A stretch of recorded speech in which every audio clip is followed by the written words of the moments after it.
안녕하세요. 사연에 빠지다의 DJ 민영입니다. 오늘 사연자님은 피보다 진한 관계도 있다는 걸 새삼 깨닫게 됐다는데요. 과연 어떤 사연인지 들어보시겠습니다. 오늘도 두 가지 사연 준비되어 있는데요. 끝까지 들어주실 거죠? 그럼 바로 시작할게요. 구독과 좋아요 잊지 말고 꾹 눌러주세요. 안녕하세요. 저는 40대 여자입니다. 저는 몇 년 전 이혼하고 고등학생 아들 하나를 혼자 키우며 살고 있어요. 주변에서는 아들도 이제 어느 정도 컸고 저도 아직 젊으니 연애도 하고 재혼도 하라고들 해요. 심지어 제 아들까지 그런 소리를 합니다. 엄마 아직 젊고 예쁜데 좋은 아저씨 있으면 연애해. 난 엄마가 행복하기만 하면 다 좋으니까. 제가 결혼 생활 내내 남편이랑 지지고 볶고 살면서 이혼하는 모습까지 다 보고 자라 그런지 아들 녀석이 또래보다 의젓해요. 철도 빨리 들었고요. 아들은 항상 저에게 자식 생각만 하지 말고 제가 하고 싶은 대로 하고 살라고 이야기합니다.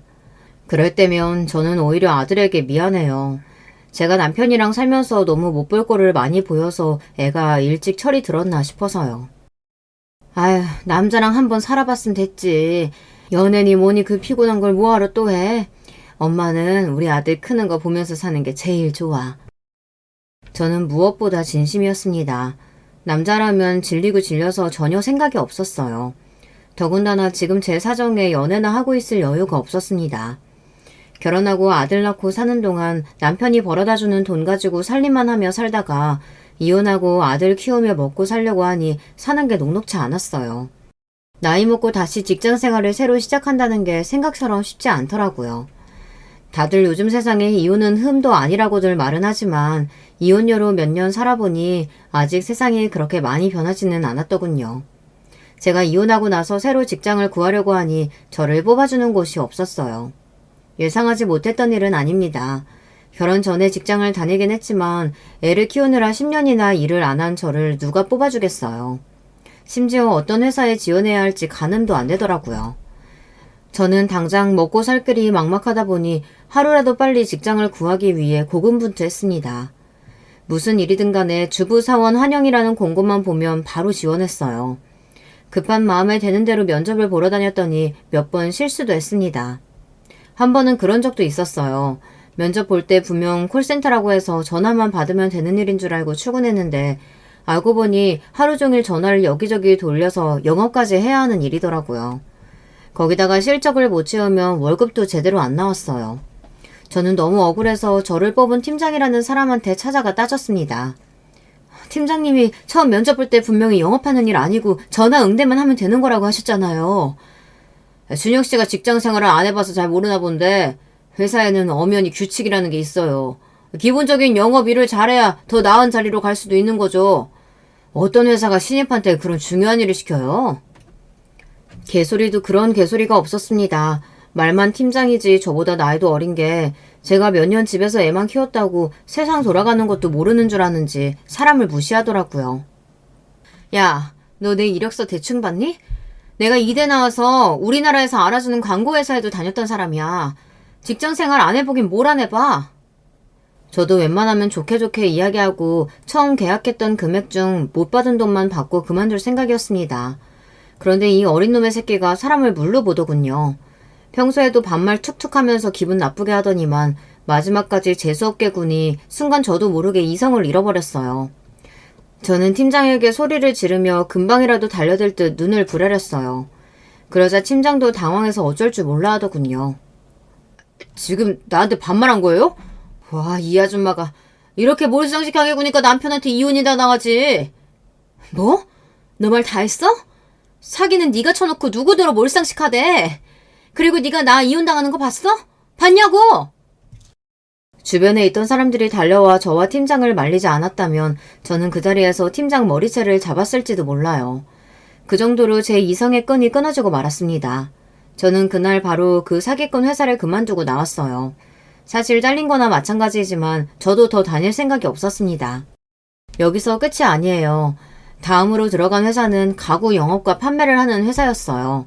그 회사는 대부분 주부사원과 나이가 지긋한 남자 상사들이 대부분이었죠.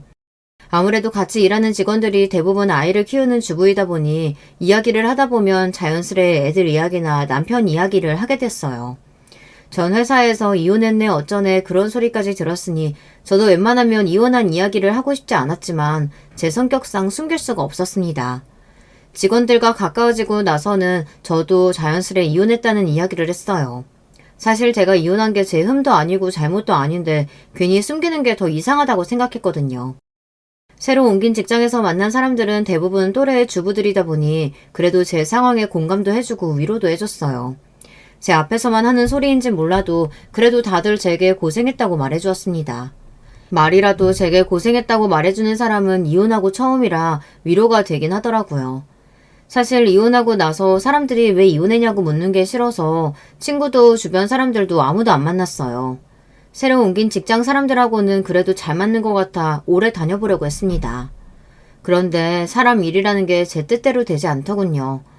새로운 직장에도 문제는 있었습니다. 위로 나이가 지긋한 남자 상사 둘이 있었는데 자꾸만 저에게 조금씩 선을 넘었어요. 제가 인상이 좀 센 편이에요. 이목구비가 진해서 화장을 특별히 하지 않아도 차가워 보인다는 말을 많이 듣습니다. 그런데 진짜 성격은 전혀 그렇지 않아요. 되게 소심하고 내성적입니다. 그런데 상사 두 분이 자꾸만 저를 볼 때마다 친한 척하며 인상이 세다고 드세 보인다는 말을 대놓고 했어요. 그럴 때마다 저는 기분이 상했지만 애써 좋게 넘겼습니다. 어렵게 얻은 직장인데 괜히 또 문제를 만들 수는 없으니까요. 그러던 어느 날이었습니다.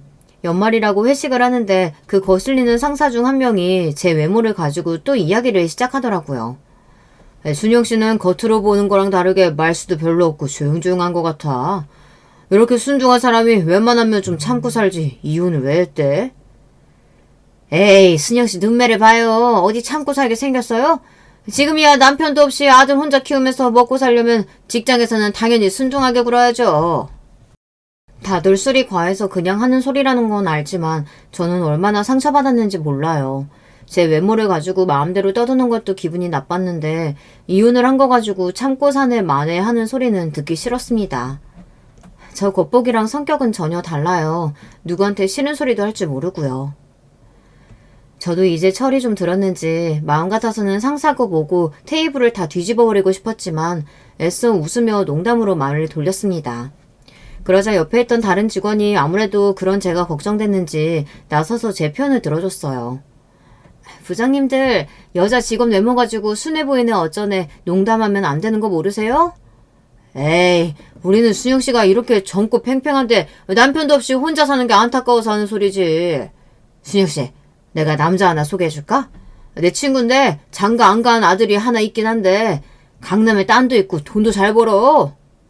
부장님, 순영 씨 나이가 몇인데 부장님 친구를 만나요. 할아버지 초상 치러줄 일 있어요? 아이, 여자 나이 40대면 뭐가 젊다 그래. 더군다나 한번 갔다 왔으면 그런 거 따지면 안 되지. 동료 언니가 화가 나서 한마디 더 하려는 걸 제가 애써 말렸습니다. 저도 사람인데 당연히 화나죠. 하지만 아무리 술자리라도 저에 관한 이야기가 더는 거론되기를 원하지 않았습니다. 그냥 이쯤에서 마무리하고 싶었어요. 다들 이혼했다고 하면 별일 아니라고 요즘 세상에 흠도 아니라고 하면서도 결국은 다 똑같았습니다. 사람을 무슨 큰 하자가 있는 사람처럼 취급했어요. 그날 집에 돌아와서 애를 재워놓고 혼자 소주 한 병을 마시며 얼마나 울었는지 몰라요. 내가 어떤 마음으로 남편과 이혼하고 아들을 데리고 나왔는지 아무것도 모르는 사람에게 그런 멸시와 무시를 받으며 거지 같은 소리를 들었다는 게 너무 화가 나고 속상했어요.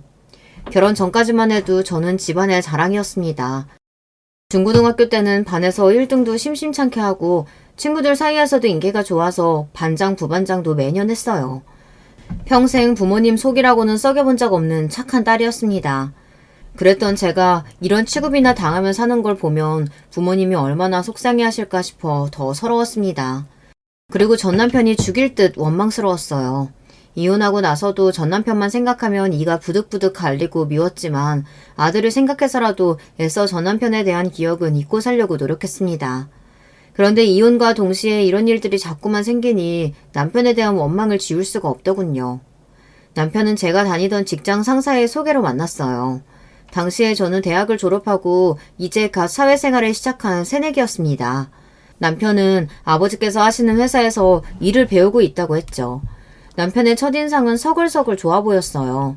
매일 또래 남자들만 보다 연상이랑 만나다 보니 하나부터 열까지 다 챙겨주고 굉장히 자상하더라고요. 저보다 연상이라 그런지 어른스러워 보이기도 했고요. 그렇게 저와 남편은 1년 가까이 연애하고 결혼했습니다. 여기까지 들으면 굉장히 순탄하게 결혼한 것처럼 보이지만 사실 결혼까지 하는데 우여곡절이 좀 있었어요. 사실 처음 결혼하겠다고 마음먹었을 때 예비 시부모님께 인사를 하고 와서 이 사람과 결혼하는 게 맞나 고민이 됐습니다. 예비 시아버지를 만났는데 남편에게 듣던 것보다 무서워도 너무 무서워서 집안 분위기가 너무 살벌하더라고요.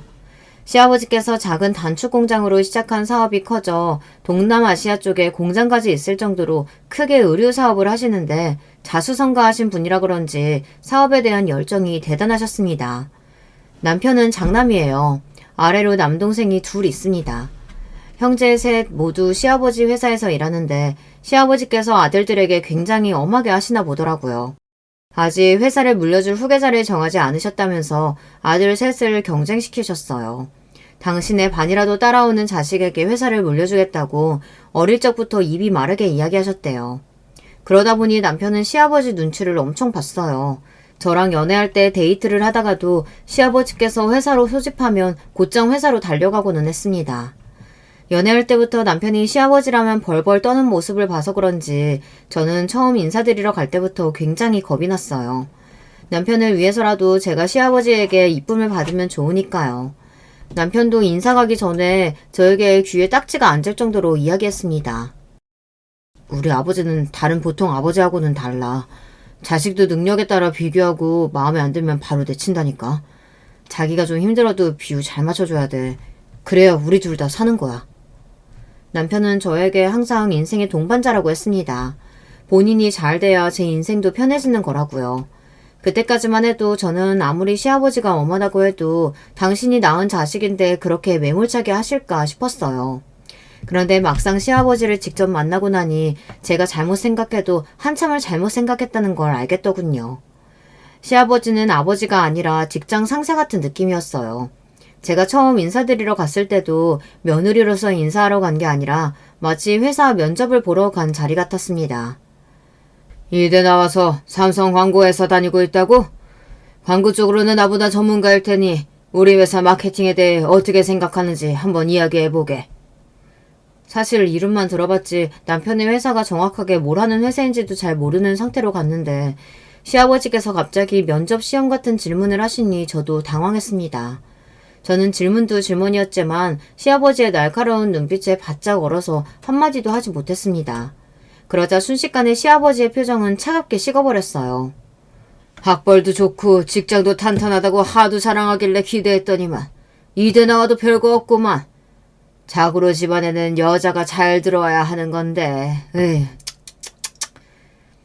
저는 살면서 그런 대접은 처음 받아봤습니다.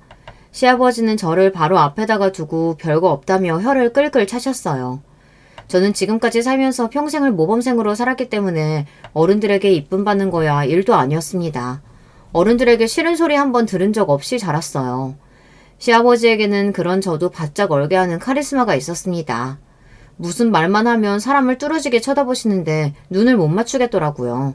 그 눈빛이 얼마나 무서운지 내가 과연 이 집에 시집와서 잘 살 수 있을까 걱정됐습니다. 남편과의 결혼까지 고민할 정도였어요. 그뿐만이 아니에요. 한 번은 남편이 회사에서 작은 실수를 좀 했는데 그 사실을 알게 되신 시아버지께서 남편을 직원들 앞에서 쥐잡듯이 잡았답니다. 운 좋게 부모 잘 만나서 그 자리까지 갔으면 정신 바짝 차리고 일할 생각을 해야지.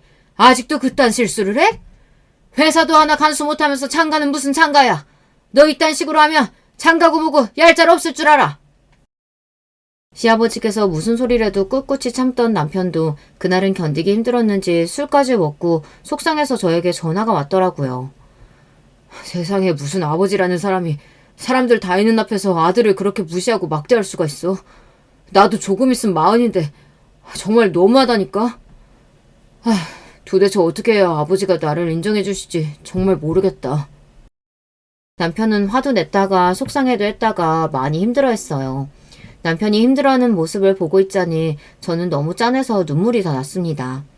당시에는 남편이 저에게 있어 굉장히 어른 같은 존재였기 때문에 그런 남편이 힘들어하는 모습을 보니 저도 시아버지가 원망스럽더라고요. 그래도 제가 한 가지 잘하는 게 있습니다. 끈기가 좋은 편이에요. 10번 찍어 안 넘어가는 나무 없듯이 사랑하는 남편을 위해 노력하다 보면 시아버지의 마음에 쏙 드는 며느리가 되지 않을까 생각했습니다. 그때부터 저는 주말마다 남편네 집에 놀러 갔어요. 용건도 없이 괜히 가서 얼굴 도장을 찍었습니다. 시아버지는 당연히 저에게 별 관심이 없으셨지만 그래도 굴하지 않고 매주 갔어요. 자연스레 시어머니랑 쇼핑도 가고 식사도 했습니다. 어떤 날은 시댁 소파에 앉아 시아버지 옆에서 뉴스를 같이 보기도 하고요. 물론 시댁에 갈 때마다 시아버지가 무섭기도 하고 눈치가 보이기도 했지만 이렇게라도 자주 얼굴을 보다 보면 자연스레 정이 생기지 않을까 싶은 마음에 포기하지 않고 3달 넘게 시댁에 갔어요. 다행히도 제 작전이 통했는지 3달 정도 매주 왔다 갔다 하며 알짱거리니 어느 순간 시아버지께서 슬쩍 제게 말을 걸어주시더군요. 내 아들놈이지만 돈이 저 녀석 여자라면 사족을 못 쓰는 놈이야. 너는 그거 알고도 내 아들이랑 결혼하려는 거냐? 시아버지께서 저더러 저런 놈이 뭐가 좋다고 주말마다 쉬지도 않고 여기까지 오냐고 하셨어요. 그러면서 하시는 말씀이 당신네 집안 핏줄이 대대로 여자를 좋아하는데 첫째인 제 남편이 제일 많이 그 핏줄을 닮았답니다. 저더러 남편이 분명 여자 문제로 속 썩일 놈이니 다시 신중하게 생각해보라고 하셨어요. 순간 저는 당황해서 뭐라고 대답해야 할지 몰라 우물쭈물했습니다. 그런데 그 순간 저도 모르게 갑자기 웃음이 터졌어요. 바로 그 전까지만 해도 제가 왔다 갔다 해도 전혀 관심도 없으시더니 몇 달 얼굴 좀 봤다고 저에게 은근슬쩍 농담을 거시는 게 좋은 신호 같았거든요. 남자가 여자 좋아하는 게 잘못된 건가요? 저도 남자 많이 좋아해요. 그 순간 어디서 그런 용기가 났는지 모르겠습니다. 워낙 집안 분위기가 딱딱하고 조용하다 보니 저도 모르게 긴장해서 애써 농담이라고 한 소리였어요. 그런데 다행인 건 시아버지의 반응이 나쁘지 않았다는 겁니다.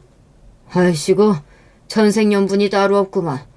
네가 생긴 것만큼이나 성격도 시원시원하구나. 그 정도면 됐다. 철딱서니 없는 내 아들놈 잡고 살만 하겠어. 그 전까지는 저를 발밑에 떼만도 못하게 쳐다보시던 분이 그날 이후로는 저를 바라보시는 눈빛이 달라졌어요. 이런 표현이 맞는지 모르겠지만 저를 좀 귀여워하시는 것 같았어요. 그날 이후 시아버지께서는 저와 남편을 불러 서둘러 결혼 준비를 하라고 하셨어요. 남편은 저에게 어떻게 시아버지를 구워 삶은 거냐 연신 물었지만 사실 저도 제가 어떻게 결혼 허락을 받은 건지 가늠이 되지 않았습니다. 그냥 제가 좀 운이 좋았다 싶어요. 아니면 어린애가 너무 생각 없이 매일 집에 드나드니 그 모습이 좋게 보였나 싶기도 하고요. 그렇게 저와 남편은 결혼하게 됐습니다. 결혼하고 딱 1년은 행복했어요.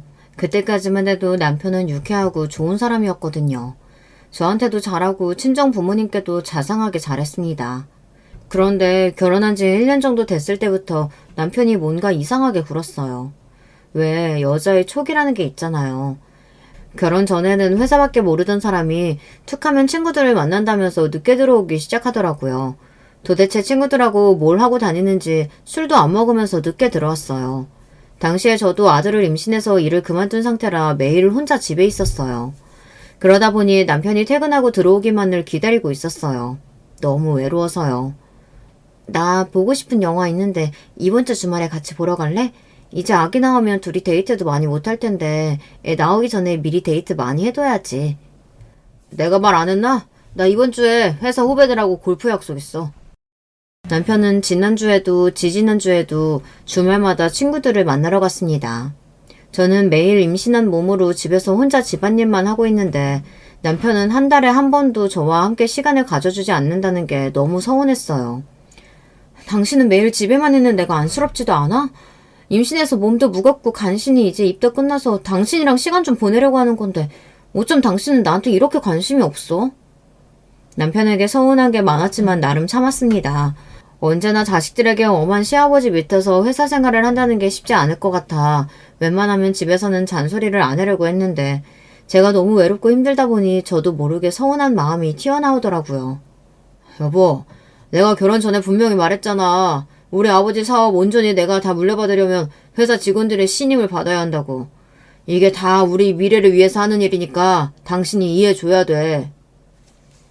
남편은 절대 제 생각을 하지 않는 게 아니랍니다. 본인도 매일 저랑만 있고 싶대요. 하지만 시아버지께서 쉽사리 회사를 물려줄 분이 아니기에 지금이 가장 중요한 시기래요. 저에게 조금만 더 기다려달라고 했습니다. 회사만 물려받으면 하루 종일 제 옆에 있겠다고요. 그 말을 믿을 수밖에 없는 게 남편이 평상시에는 저에게 굉장히 잘했어요. 본인이 제 옆에 있어주지 못하는 만큼 저와 아들에게 다른 부분에 있어서는 부족함 없이 잘해줬습니다. 임신해서 몸이 무거운 저를 위해 제가 병원을 가거나 친정에 갈 때마다 택시를 불러줬고 먹고 싶은 게 있으면 언제든지 구해서 퇴근길에 들어왔어요. 거기다가 한 번도 경제적인 부분에 있어서 신경을 쓰게 한 적이 없습니다. 제가 말하지 않아도 저에게 주는 생활비는 물론이고 친정의 용돈까지 부족함 없이 보냈어요. 물론 일이 워낙 바쁘다 보니 저와 아들 곁에 있어주지는 않았지만 그래도 이게 다 미래를 위한 일이라고 생각하며 저도 견뎌야 하는 일이라고 생각했습니다. 그러던 어느 날이었습니다. 결혼 10년 만에 생각지도 못한 이야기를 듣고야 말았어요. 저희 시댁은 한 달에 한 번 가족이 모두가 모여 식사를 하는 날이 있습니다. 삼형제 모두 일도 많고 사이도 썩 좋지 않으니 자주 볼 일은 없었지만 시아버지께서 그래도 가족끼리 한 달에 한 번은 모여서 식사하는 자리를 가져야 한다고 해서 몇 년 전부터 이어지고 있는 전통이에요. 사실 다들 만나도 일 이야기만 하고 재미도 없지만 제가 보기엔 시아버지는 좋아하시는 것 같았어요. 워낙 그런 티를 내지 않으시는 분이니 말은 안 하시지만 그날만큼은 오랜만에 며느리들도 만나고 손주 손녀들도 만나니 많이 웃으시더라고요. 특히나 시아버지는 저와 저희 아들을 제일 예뻐하셨어요. 제 입으로 이런 이야기하기 부끄럽지만 사실 며느리 셋 중에 아들은 저만 낳았습니다. 둘째 동서는 딸 둘에 막내 동서는 딸 하나예요.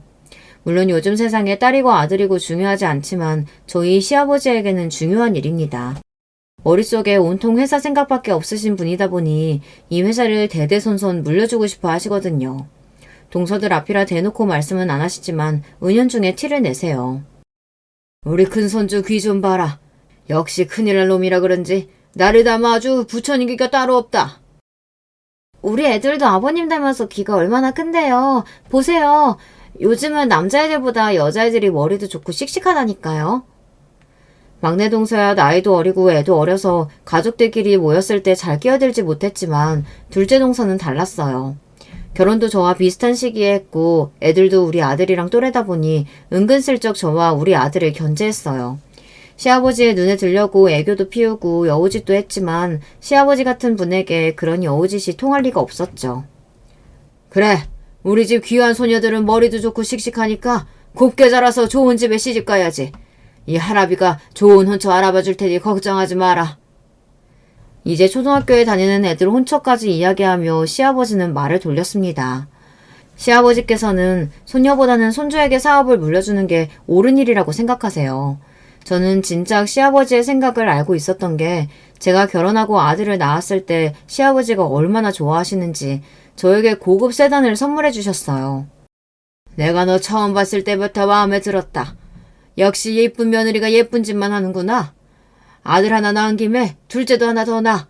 둘째도 아들이면 내가 네 이름으로 아파트도 하나 사줄 테니까. 워낙 냉철하고 말도 딱딱하게 하시는 분이라 별 기대 안 하고 있었는데 시아버지께서 우리 아들이 태어났을 때는 얼굴에 웃음꽃이 피어서 저에게 예쁘다고까지 칭찬하셨어요. 그 전에는 제가 아무리 잘해도 그런 소리 하지 않으시더니 확실히 손주는 다른가 보더라고요. 시아버지는 한 달에 한 번 식사하는 자리도 중요하게 생각하셨지만 안부 전화도 굉장히 중요하게 생각하셨어요. 저는 어릴 때 할머니, 할아버지께서 돌아가시기 전까지 함께 살았기에 어른들을 어려워하지 않습니다. 부모님보다 할머니, 할아버지와 보내는 시간이 더 많았기 때문에 어르신들이 뭘 좋아하시는지 잘 알아요. 그런 저의 집안 환경이 결혼하고 나서는 꽤 도움이 됐습니다. 결혼하고도 저는 시부모님의 관심을 받고 싶은 마음에 어릴 적 저희 할머니, 할아버지가 좋아하시던 간식을 사서 자주 갔었어요. 월요일 아침이면 항상 전화를 드리기도 했고요. 다른 동서들은 시아버지가 무서워서 전화 드리는 게 어렵다고 했지만 저에게는 별로 어려운 일이 아니었습니다. 그냥 식사는 하셨냐, 별일 없으시냐 몇 마디만 하고 끊으면 될 일인데 어렵게 생각하지 않았죠. 그런 저의 모습이 시아버지께서는 좋아 보였나 봐요. 저는 제 성격대로 한 것뿐인데 한 번은 시어머니께서 제 손을 꼭 잡아주시며 고맙다고 하시더라고요. 우리 집에 딸이 없어서 네 시아버지가 항상 아쉬워했는데 그네 네가 들어오고 나서는 우리도 딸이 생긴 것 같고 좋다. 그 무뚝뚝한 사람이 네가 사왔다고 하면 그 싫어하는 단 음식도 자기 손으로 가져다 먹어.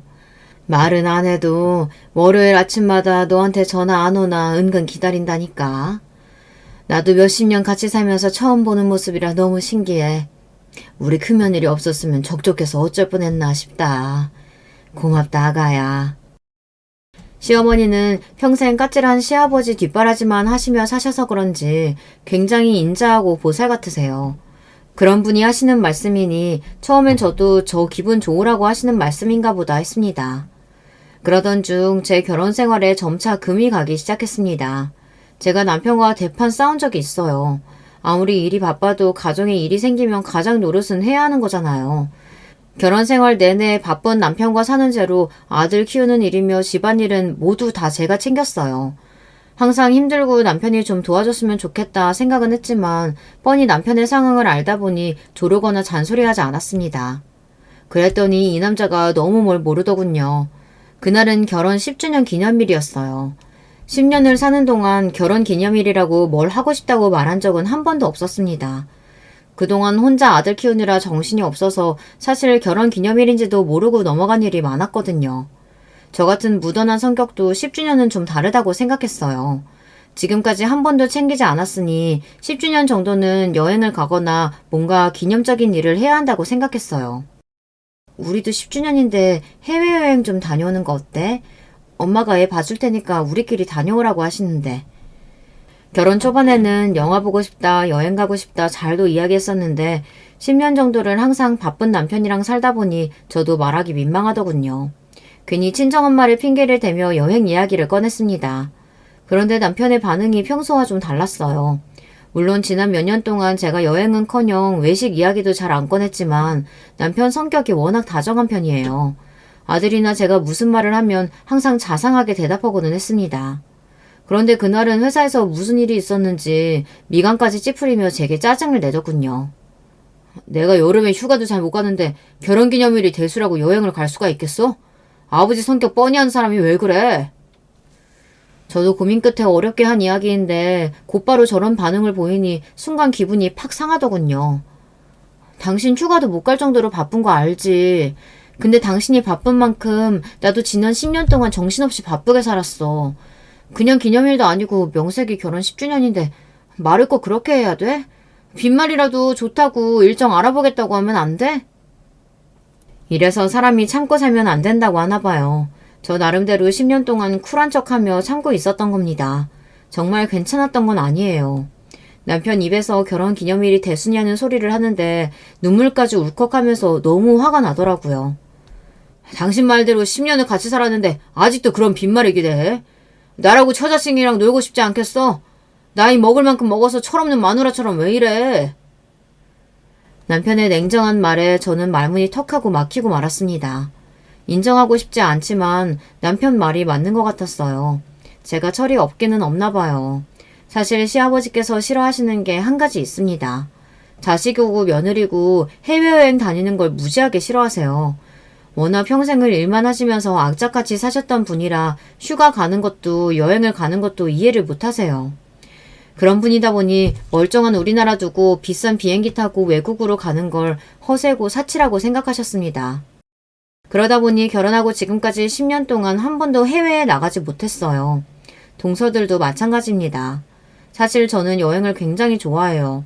결혼 전에는 유럽 배낭여행도 혼자 다녀올 정도로 좋아했습니다. 그런데 시댁 분위기가 그렇다 보니 눈치를 보느라 갈 수가 없었어요. 그런 상황에 결혼 10주년 핑계라도 대고 다녀오고 싶었는데 역시나 안 되는 일이었던 거죠. 그날 이후 저와 남편은 냉전을 가졌습니다. 전 같으면 그 정도 티격태격 한 거 가지고 냉전을 가질 일도 아니었지만 결혼 10주년이라는 게 컸는지 저도 마음에 서운함이 오래가더라고요. 그러던 중 제 인생에서 가장 충격적이었던 사건이 벌어지고 말았습니다. 여자의 촉이라는 건 참 이상해요. 10년을 살면서 한 번도 남편의 핸드폰을 본 적이 없었는데 그날따라 샤워하러 들어간 남편이 거실에 핸드폰을 두고 갔는데 전화가 오는지 계속 깜빡이면서 울리더라고요. 저는 신경이 쓰였습니다. 한 번도 아니고 서너 번 전화가 울리더라고요. 저는 무슨 일이 있나 싶어 남편의 핸드폰을 들어서 확인했습니다. 그런데 전화를 여러 번 걸어온 건 남편의 비서였어요. 저는 분명 회사에 무슨 일이 생겼구나 싶어 바로 전화를 받았습니다. 그런데 전화를 받자마자 말도 안 되는 일이 벌어졌어요. 자기야, 왜 이렇게 전화 안 받아? 우리 집에 도둑 들었는지 번호키가 다 부서져 있어서 무서워서 들어갈 수가 없어. 나 지금 너무 무서우니까 바로 좀 와줘. 순간 저는 눈앞이 까맣게 변했습니다. 잠깐이었지만 정말 앞이 하나도 안 보였어요. 저는 놀라서 그대로 핸드폰을 끊고 제자리에 놓았습니다. 그 순간 샤워를 하고 나온 남편이 멍하게 서 있는 저에게 왜 그러냐고 물어보더군요. 아니, 전화가 계속 울리길래 가져다 주려고 했지. 말도 할 수 없을 정도로 가슴이 벅차게 뛰었지만 저는 애써 핸드폰을 다시 집어 남편에게 건넸습니다. 핸드폰이라는 말에 살짝 눈을 크게 뜬 남편이 애써 담담한 얼굴로 핸드폰을 들어 확인하더니 양말을 다시 신더군요. 저는 애써 가슴을 진정시키며 어디 가느냐고 물었습니다. 그러자 남편이 하는 말이 가관이었어요. 김 비서 전화인데 급하게 볼 자료가 있는데 사무실에 두고 퇴근했다네. 나 잠깐 사무실 좀 다녀올게. 저는 대답도 못하고 우물쭈물하고 있는데 남편은 너무도 아무렇지 않은 얼굴로 집을 나섰습니다. 저는 순간 오만 가지 생각이 다 들었어요. 방금 전화 온 여자가 김 비서가 맡기는 한 건지, 남편과 김 비서가 도대체 무슨 사이인 건지 뒤죽박죽 정신이 없었습니다. 저는 순간 이러고 있을 때가 아니다라는 생각이 번쩍여서 그대로 옷을 입고 주차장으로 나갔습니다. 그리고 주차장을 나서는 남편의 차를 그대로 뒤따랐어요. 그때까지도 지금 이 상황이 제발 꿈이길 바랬습니다. 그런데 꿈이 아니더라고요. 남편은 집에서 5분 거리에 있는 오피스텔 건물로 들어섰어요. 저는 1층에 대충 차를 주차하고 비상계단으로 달려갔습니다. 그리고 층마다 남편이 엘리베이터에서 내리는지 확인했어요. 그러던 중 한 여자가 엘리베이터 앞에 쭈그리고 앉아있는 모습을 발견했습니다. 자세히 보니 그 여자는 바로 김 비서였어요. 남편을 5년 넘게 보좌한 비서였죠. 그리고 잠시 후 믿기지 않는 일이 벌어졌습니다. 띵동, 엘리베이터 문이 열리더니 남편이 내렸어요. 왜 이렇게 늦게 왔어요? 나 무서워 죽는 줄 알았잖아. 엘리베이터에서 내린 남편을 보자마자 김 비서는 주인을 맞이한 강아지처럼 달려들어 안겼습니다. 순간 가슴이 철렁 내려앉는 것 같았어요.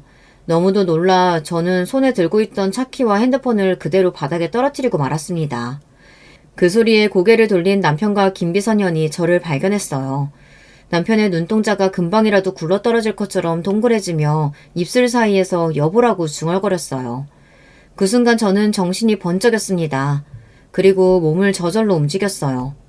김 비서년이 이야기한 대로 번호키가 부서진 집으로 성큼성큼 다가가 문을 벌컥 열고 안으로 들어갔습니다.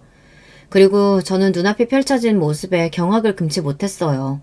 두 연놈이 여기에 살림을 차려놓고 살고 있더라고요. 사진에 살림에 아주 신혼부부가 따로 없네. 문을 열고 들어간 집안은 누가 봐도 신혼부부가 사는 집 같았어요. 벽이며 식탁이며 남편과 김미선연이 다정하게 찍은 사진과 액자들이 잔뜩 걸려 있었어요. 더군다나 제가 직접 사다 준 남편의 옷과 속옷이 옷걸이에 버젓이 걸려져 있었습니다. 그 순간 알겠더군요. 이건 악몽이 확실하다는 걸요. 그때의 기억이 지금도 정확하게 나질 않아요. 가물가물 순간순간의 기억만 떠오릅니다. 저는 곧바로 핸드폰을 들고 집안 곳곳에 사진부터 찍었어요. 마치 도로에서 접촉사고를 당하기라도 한 것처럼 말이죠. 여보, 지금 뭐 하는 거야? 사진은 왜 찍어? 우리 나가자. 나가서 이야기하자. 미친 남편 새끼가 제 어깨를 잡으며 나가자고 했습니다. 그러면서 하는 짓이 제 핸드폰을 뺏으려고 했어요. 정말이지 인간 같지도 않아서 저는 남편을 있는 힘껏 밀어내고 쌍욕을 박아줬습니다. 미친 새끼가 더럽게 어디에 손을 대? 내가 너희 두 년놈 가만히 안 둘 거니까 그런 줄 알아. 저는 미치광이처럼 소리를 지르며 상간녀 비소년에게 달려들었습니다. 저 길고 부드러운 머리털을 다 뽑아버리려고요. 그 순간 남편이 저를 세게 밀쳤습니다. 저는 그대로 바닥으로 넘어졌어요. 당신 미쳤어? 무식하게 지금 뭐 하는 거야? 유라야, 괜찮아? 우리 아기 잘못된 거 아니지? 안 되겠다. 바로 병원 가자. 순간 저는 실신할 정도로 머릿속이 새하얗게 변해버렸습니다. 임신? 전현이 임신을 했다고? 저는 도무지 믿을 수 없어서 눈도 제대로 뜰 수가 없었어요. 그때였습니다. 더는 놀랄 일은 있을 수 없겠다 싶었는데 더 놀랄 일이 남아있더군요. 이런 미친 새끼! 너 지금 그걸 말이라고 해? 이 상황이 꿈이 아니고 현실이기는 한지 믿기지 않았습니다. 제 눈 바로 앞에 시아버지가 서 계셨어요. 알고 보니 상간녀 비소년이 살고 있던 오피스텔 번호키를 부순 건 시아버지셨습니다. 얼마 전 시아버지께서 남편에게 상간녀가 있다는 사실을 알게 되셨나 봐요. 둘이 살림을 차렸다는 이야기를 듣고 시아버지는 확실히 알아보기 위해 사람을 써서 두 년놈들이 사는 집을 들어가 확인하셨나 보더라고요. 둘이 이 집에서 살림을 차렸다는 사실을 알게 된 시아버지께서 제가 알기 전에 당신이 처리하기 위해 직접 오셨나 보더라고요. 그러던 중 이런 말도 안 되는 상황까지 직접 보게 되신 거죠. 저는 이미 정신이 나갈 만큼 나가 있었어요. 마음 같아서는 믿을 수 없는 이 끔찍한 상황에서 도망치고 싶었습니다. 미친 새끼. 내가 그렇게 여자 조심하라고 했는데 할 것이 없어서 어린 비소년이랑 놀아나? 시아버지는 세상에서 가장 차가운 얼굴로 남편을 쏘아보았습니다. 아버지, 제가 할 짓이 없어서 살림을 차린 게 아니고요. 저 우리 유라 사랑해요. 유라 뱃속에도 아버지 손주 있어요. 아들이래요. 그러니까 제발 저희 인정해 주세요. 남편은 시아버지 앞에 무릎까지 꿇고 손을 싹싹 빌었습니다. 저는 그 모습을 보는데 구역질이 나서 참을 수가 없었어요. 그 모습까지 봤는데 제가 그 자리에 더 있어봐야 뭐 하겠어요. 이미 상간녀 뱃속에 아기까지 있다는데 더는 할 말이 없었죠. 자리에서 일어나 돌아가려는데 시아버지께서 저를 잡으셨습니다. 그리고는 남편의 뺨을 세게 갈기셨어요. 미친 새끼. 너는 지금 이 시간부터 내 아들 아니다. 네가 내 아들이라서 누리고 산 것들 다 버리고도 저 어린 비소년이랑 살겠다고 하면 둘이 살아. 대신 호적에서 파버릴 테니까 그런 줄 알고. 시아버지는 그대로 저를 데리고 그 지옥 같은 집에서 나오셨습니다. 그리고 돌아오는 차 안에서 아무 말도 안 하시다가 집에 다 도착하고 나서야 입술을 뗐어요. 집에 가자마자 번호키부터 바꿔. 그 새끼 못 들어오게. 그리고 혼자 차분히 며칠 생각해보다가 생각 정리되면 우리 집으로 와라. 네가 원하는 대로 다 해줄 테니. 시아버지의 말은 간단하고 냉정했지만 그 안에 저에 대한 걱정이 담겨있다는 것 정도야 저도 느낄 수 있었습니다. 저는 아무런 대답도 못하고 차에서 내리려는데 시아버지께서 한 번 더 저를 부르셨어요. 내가 아들 새끼를 저 따위로 키워서 너한테 몹짓짓을 했다. 미안하다 큰애야. 뒤를 돌아볼 수 없었지만 시아버지의 목소리가 가늘하게 떨리고 있다는 것 정도는 저에게도 그대로 느껴졌습니다. 저는 시아버지 말씀대로 했어요. 집에 돌아가자마자 번호키 비밀번호부터 바꾸고 그대로 아들 방에 들어가 아들을 꼭 안고 잠들었습니다. 새벽에 남편이 문 앞에서 현관 비밀번호를 누르고 들어오려다가 번호가 틀리니 연신 초인종만 눌렀어요. 하지만 저는 문을 열어주지 않았습니다. 그리고 며칠 뒤 시아버지를 찾아갔어요. 그리고 저는 이혼하겠다고 말했습니다. 시아버지는 예상하셨다는 듯 고개를 푹 숙이셨어요. 그리고 곧바로 어디론가 전화를 했습니다. 잠시 후 시아버지의 담당 변호사가 도착했어요. 그리고 제가 남편과 이혼하게 되면 받을 수 있는 위자료와 양육비에 대해서 설명했습니다. 양육비는 물론이고 네가 소송하면 상간녀나 네 남편한테 위자료도 받을 수 있을 거다. 필요하면 내가 변호사도 소개해주마. 세상에 이런 시아버지가 또 있을까요? 물론 남편 새끼가 다 자초한 일이니 이혼도 하고 소송도 당연히 할 일이었지만 시아버지가 직접 변호사를 소개해준다고 하니 신기했어요.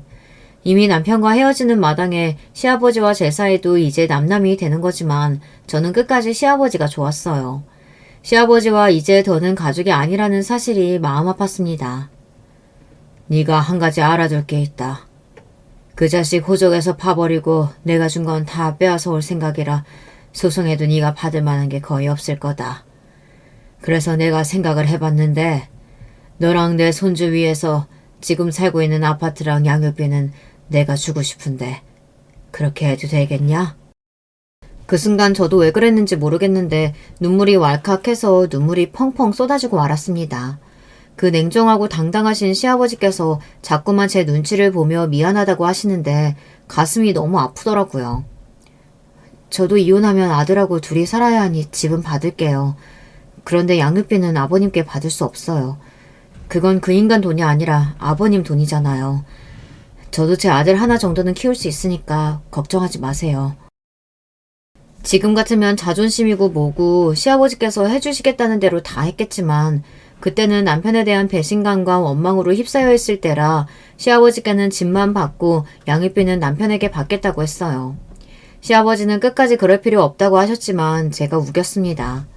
시아버지께 악감정은 당연히 없지만 이 일은 저와 남편이 해결해야 할 문제라고 생각했거든요.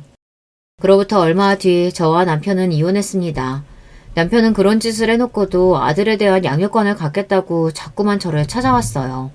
하지만 아들은 당연히 저와 살겠다고 했으니 소송도 필요 없었죠. 그 이후 남편은 시아버지의 말대로 집안에서 쫓겨났습니다. 회사에서도 마찬가지고요. 그 이후 상간녀와 애를 낳고 사는지 어쩌는지는 저도 몰라요. 초반에는 양육비가 꼬박꼬박 들어오더니만 1년 전부터 안 들어와서 제가 남편을 고소한 상태인데 변호사 말로는 남편 현재 거주지가 어디인지 나오질 않는다고 하더라고요. 이제 간 40이 넘은 나이에 그런 거지 같은 일을 겪었다 보니 저도 어느새 어른이 됐습니다. 전 남편과의 일은 가슴에 묻고 아들 하나 잘 키우는 데만 집중하며 살았어요. 그런데 얼마 전 저에게 말도 안 되는 일이 벌어졌습니다. 어느 날 은행에 갔다가 통장을 확인했는데 제 통장에 말도 안 되는 금액이 입금되어 있더라고요. 어머, 10억? 이게 뭐야, 말도 안 돼. 아버님이 왜 나한테 10억이나 넣으셨지? 사실 전 남편과 이혼하고 나서도 시아버지께서 제 생일이나 아들 생일 때 매년 제 통장으로 용돈을 보내주셨어요. 처음엔 500만 원 정도 보내셨길래 제가 부담돼서 다시 돌려보냈더니 그때부터는 50만 원씩 매년 보내시더라고요. 아무리 너희가 헤어져서 우리가 이제 가족은 아니라도 어머니 내 첫손주 내 핏줄인데 생일날 용돈 정도는 줄 수 있게 해줘야지. 제가 50만 원이 들어왔을 때도 왜 자꾸 돈을 보내시냐고 전화를 드렸더니 시아버지께서 이 정도는 할 수 있게 해달라고 하시더라고요. 제가 자꾸 거절하면 당신이 너무 속상할 것 같다고요. 그래서 할 수 없이 용돈으로 주시는 돈은 그냥 받았습니다. 사실 저도 혼자 아들 키우느라 힘들다 보니 그 돈이 반갑고 감사하기도 했어요. 그래도 갑자기 10억이라는 큰 돈이 통장에 들어오니 손이 떨리더라고요. 저는 곧장 시아버지에게 전화를 걸었습니다. 그런데 핸드폰 너머로 시아버지의 번호가 없는 번호라고 나왔습니다. 저는 이상해서 시어머니에게 전화를 드렸어요. 그런데 시어머니도 전화를 안 받으시더군요.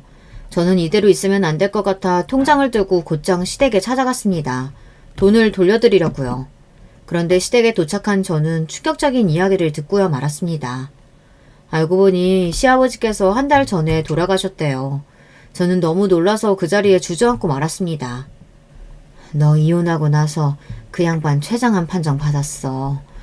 처음 판정 받았을 땐 촉이라 금방 고칠 수 있다고 했는데 몇 년 동안 여기저기 계속 전이가 돼서 3년 넘게 병원에만 있다가 얼마 전에 쇼크 와서 가버렸다.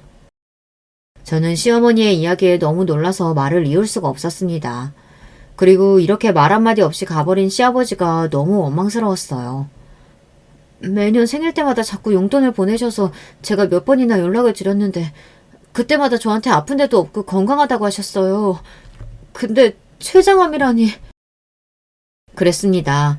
돈도 돈이지만 시아버지와 통화하고 싶은 마음에 전화를 드리면 어떻게 지내는지 건강은 어떠신지 항상 묻고는 했어요. 그럴 때마다 시아버지는 전과 다름없이 차가운 목소리로 퉁명스럽게 대답하셨습니다. 내가 얼마나 건강한 사람인지 알면서 내 걱정을 해. 너나 밥 잘 챙겨 먹고 잘 살아. 네가 건강해야 우리 손주 씩씩하게 잘 클 거 아니냐. 저는 후회가 됐습니다. 남편이 아무리 믿고 원망스러워도 시아버지가 보고 싶으면 보고 올걸. 괜히 망설이고 자존심 부리다 시아버지께서 병원에서 아프고 힘든 시간을 보내고 있다는 걸 전혀 모르고 있었어요. 그렇게 아픈 와중에도 네가 보낸 우리 손주 사진 보면서 혼자 웃고 얼마나 좋아했는지 몰라. 너랑 우리 손주 보고 싶어 하는 것 같아서 내가 한번 연락한다고 했다가 얼마나 욕을 먹었는지 모른다. 시아버지께서 돌아가시기 몇 달 전부터 유난히 저와 제 아들 이야기를 많이 하셨답니다. 그래서 시어머니께서 제게 연락을 하려고 했더니 시아버지께서 난리를 치셨대요. 우리가 무슨 염치로 제 얼굴을 봐. 내 아들 새끼 때문에 평생 마음고생하고 사는 거 안쓰러워서라도 나는 이런 걸 못 보여줘. 정작 내 가슴에 대못 박은 새끼는 양육비도 안 주고 어디에 있는지조차 모르는데 시아버지는 돌아가시는 순간까지 저와 제 아들을 걱정하셨대요. 그러면서 저에게 현금 10억을 남기셨답니다. 세금 문제도 다 변호사에게 이야기해서 정확하게 현금 10억을 보내라고 하셨대요. 그리고 저에게 편지도 남기셨습니다. 네가 내 돈 받기 싫어하는 거 알지만 이건 내가 너에게 마지막으로 해줄 수 있는 사과다. 내 아들하고 살아주고 우리 손주 낳아줘서 고맙다. 언제든 힘든 일 있으면 주저하지 말고 네 시어머니 내 변호사한테 연락해. 뭐든 도와줄 거다. 역시나 시아버지의 편지는 간결하고 깔끔했습니다. 제게 하고 싶은 말만 딱 적혀 있었어요. 저는 그날 시어머니의 품에 안겨 1시간을 울다 왔어요. 많은 것들이 후회되고 마음 아파서요. 그날 이후 저의 생일은 달라졌습니다. 생일 때마다 아들과 둘이 맛있는 거 먹고 시아버지의 산소에 들러 인사를 드리고 왔습니다. 이상하게 1년에 한 번 시아버지를 보고 오는 건데 그렇게 잠깐이라도 시아버지와 이야기를 하고 오면 충전이 돼서 다시 또 1년을 살게 되더라고요. 거기다가 요즘은 종종 생일이 아니어도 시아버지께 혼자 가고는 합니다. 힘든 일이 있거나 좋은 일이 생기면 저도 모르게 시아버지 생각이 나더라고요. 시아버지 앞에서 한참 하소연을 하고 나면 모든 고민이 다 해결된 것처럼 가슴이 뻥 뚫리는 것 같았어요. 사람들이 들으면 비웃을 거예요. 이혼한 시아버지 산소에 찾아가는 며느리라니 말도 안 되잖아요. 며칠 있으면 시아버지 생신입니다. 이맘때가 되면 이상하게 더 시아버지 생각이 많이 나서 그리운 마음에 이렇게 글로 적어보았습니다. 절대 주변 사람들한테는 할 수 없는 이야기니까요. 여러분의 마음속에도 다른 사람에게는 못하는 말이 있다면 글로 적어보세요. 누군가 제 이야기를 들어주는 것 같아 속이 다 시원하네요. 저의 궁상맞은 인생 이야기 끝까지 들어주셔서 감사합니다. 여러분에게는 항상 행복한 일만 생기시길 바라겠습니다. 여러분, 두 번째 사연 시작하기 전에 좋아요, 구독 꼭 눌러주실 거죠? 그럼 두 번째 사연 바로 시작합니다. 안녕하세요, 여러분. 오늘은 제 사연을 제보해 보려고 해요. 저는 서울 사는 30대 후반 여자입니다. 평소에 집에 있을 때 집안일을 하며 사연 듣는 게 제 취미인데요. 오늘은 저한테 일어났던 일에 관해 소개하려고 해요. 저만 알고 있기 아쉬워서 제보하게 됐습니다. 여러분은 혹시 어렸을 때 주위에 엄마 없던 친구가 있었나요? 저는 바로 제가 엄마 없이 자란 경우예요. 엄마가 집을 나가거나 이혼한 건 아니고요. 제가 유치원 때 병에 걸려 돌아가셨어요. 엄마를 너무 사랑했던 아빠는 엄마가 하늘로 간 후 재혼하지 않고 혼자 저를 키우셨습니다. 아빠는 저를 엄마의 분신으로 생각했대요. 그래서 항상 최선을 다하려고 하셨죠. 요즘 말로 하면 딸바보라는 말 아시죠? 우리 아빠가 바로 딸바보랍니다. 그런데 남자 혼자 여자아이를 키운다는 건 절대 쉽지 않은 일이었죠. 엄마 없대요. 엄마 없대요. 나는 엄마 있는데. 수연이 너 엄마 없지? 우리 엄마 하늘에서 나 보고 있다고 우리 아빠가 그랬어. 어쨌든 지금은 없잖아. 우리 엄마가 너 엄마 없다고 너랑 놀지 말랬어. 어릴 땐 놀림도 많이 받곤 했어요. 지금은 모르겠는데 저 어릴 땐 엄마가 없다는 게 놀림의 대상이었죠. 그래서 참 많이 울기도 울었습니다. 대놓고 제가 엄마 없는 티가 난다며 저와 놀지 말라고 했던 학부모도 많았어요. 어린 마음에 상처를 참 많이 받았습니다. 그런데 제가 집에 가서 슬퍼하면 아빠가 슬퍼하니까 티를 내진 않았어요. 어렸던 저한테도 아빠는 참 안쓰러웠거든요. 친할머니가 혼자 저를 키우는 아빠가 안타까웠는지 종종 우리 집에 들리시곤 했죠. 수연아, 엄마 없는 게 부끄러운 일 아니야. 네 아빠가 너한테 최선 다하는 거 봐라. 할미는 저렇게 하래도 못해. 할머니 말대로 아빤 제게 할 수 있는 최선을 다하셨어요. 다행히 아빠는 대기업에 다니셔서 돈이 아주 부족하진 않았습니다. 하지만 저를 돌보는 섬세함은 아무래도 엄마가 없으니 부족했어요. 할머니가 집에 자주 오셔도 엄마의 손길은 따라갈 수 없더라고요. 그래서 학창시절엔 소위 왕따를 당하기도 했습니다. 워낙 엄마가 없다고 놀리던 친구가 많아 어릴 땐 소심했거든요. 또래 친구들과 어울리지도 않고 혼자 있는 시간이 많았어요. 그러다 보니 중학생이 되어서도 자발적으로 혼자 다니게 됐습니다. 제가 워낙 벽을 치니 제게 다가오는 친구도 없었고요. 그때 제 인생에 은인이 나타나게 됐는데요. 바로 중학교 2학년 때 담임 선생님이세요. 제가 지금 교사로 재직 중인데 그 꿈을 가지게 해준 당사자분이랍니다. 수연아, 혹시 짝 같이 하고 싶은 친구 있어? 있으면 선생님한테 얘기해줘. 선생님은 혼자 있는 저를 많이 신경 써주셨어요. 저는 선생님 덕분에 그래도 성격이 조금은 밝아졌습니다. 그리고 그런 선생님을 보고 교사의 꿈을 가지게 됐죠. 그렇게 고등학교에 진학해서는 공부를 열심히 했어요. 제가 성적이 좋게 나오니까 아빠도 많이 뿌듯해 하셨죠. 하늘에서 엄마가 우리 수연이 공부하는 거 보면 뿌듯해 하실 거야. 아빠도 우리 수연이 자랑스러워. 저는 마침내 우수한 성적으로 고등학교를 졸업했습니다. 그리고 서울에 있는 사범대에 합격해서 다니게 됐어요. 그런데 이런 기쁨은 오래가지 않았습니다. 아빠가 다니던 회사가 갑자기 구조조정을 했거든요. 한순간에 실직한 아빠는 참 우울해하셨어요. 그러면서 집안 경제 사정이 안 좋아지기 시작했습니다. 마침 제가 딱 대학에 가자마자 그러니 너무 힘들었어요. 아빠는 집에서 의기소침해서 나가질 않았죠. 그래서 저는 제가 직접 아르바이트하며 돈을 벌었습니다. 제 과목이 사회였는데 사회는 영어나 수학처럼 학원에서 수요가 많지 않았어요. 그래서 저는 식당이나 카페에서 주로 일하며 돈을 벌었어요. 그러다 지금 남편을 만나게 됐습니다. 영화관에서 일했을 때 서로 일을 돕다 호감이 생겼어요. 둘이 싸우기도 많이 싸웠는데 사이가 좋을 땐 또 좋았어요. 보통의 연인처럼 중간에 헤어졌다 다시 만나고 총 4년의 기간을 거쳐 마침내 결혼 얘기가 나왔습니다.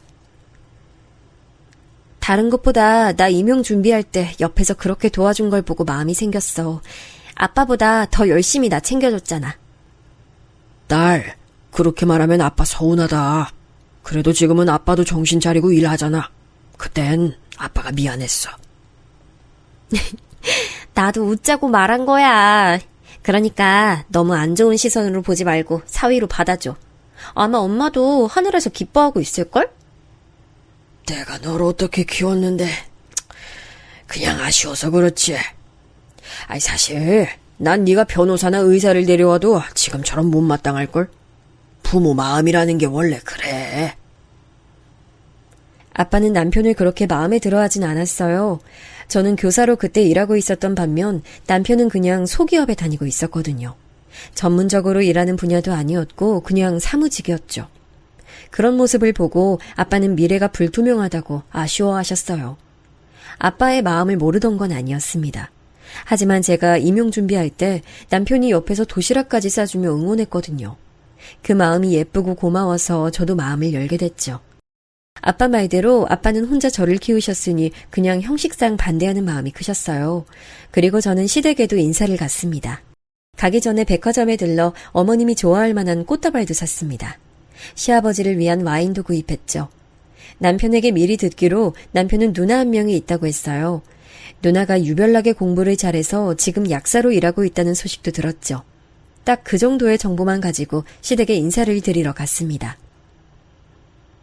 아우, 반가워요. 우리 아들한테 말 많이 들었어요. 중학교 교사라고 하던데, 아우, 이렇게 예쁘게까지 하면 우리가 황송해요.